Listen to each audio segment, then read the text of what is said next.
I'm a local Episcopal priest. I'm the priest at Christ Episcopal Church on South Orange Street, and I have 2 children in the Rose Tree Media School District. And I'm here tonight because I heard that the school board wanted information on interaction with Superintendent Wigo and residents in the district. And so I'm here to talk about an incident from last year.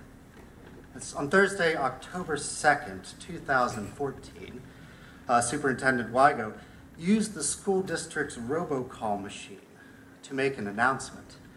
And the announcement asserted that it was dealing with the enterovirus, and he said, "We have no suspected or confirmed cases of the now much publicized enterovirus 68, or D68. And Wigo's statement was misleading.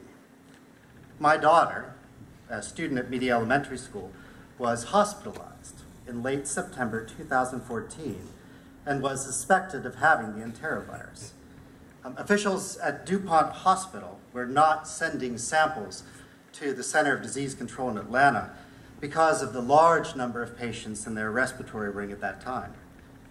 They treated her for enterovirus because all her symptoms were in concert with such a diagnosis.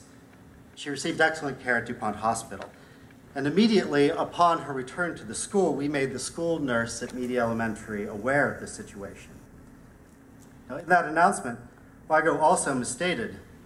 It was shared that the student has a pre-existing condition that increases her vulnerability to a respiratory illness. That was not true.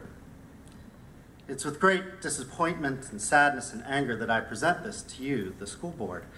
It's my interpretation that Wigo's call was a deliberate attempt by a person in authority to limit the transparency that's needed when any child faces a contagious health risk. On Thursday, October 2nd, the day of the call, my wife returned from a birthday party and saw that there was a message from the school district, in fact 2, on her answering machine, and she had received 1 email. She immediately called the school back. In her opening conversation with Wigo, he berated her for notifying other people about our children's illness and was entirely fixated on whether or not the child had a true diagnosis with the Center for Disease Control. If he had asked an open-ended question about her situation or expressed concern, she would have been able to detail the rapid breathing, the oxygen mask, the IV steroid drip and chest x-ray in an isolation room, and the health workers who had to put on gowns and masks and gloves each time they entered the room. But he didn't ask that question. Later, I gave Superintendent Wigo an opportunity to retract and correct his statement, and Wigo refused. He stated that he could only react to information received from medical personnel.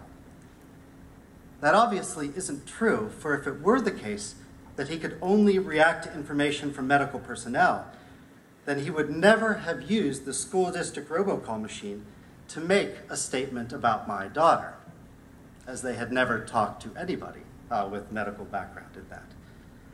So to state what has been my interaction with this superintendent, in my interaction with him, he insulted my wife and lied about my daughter.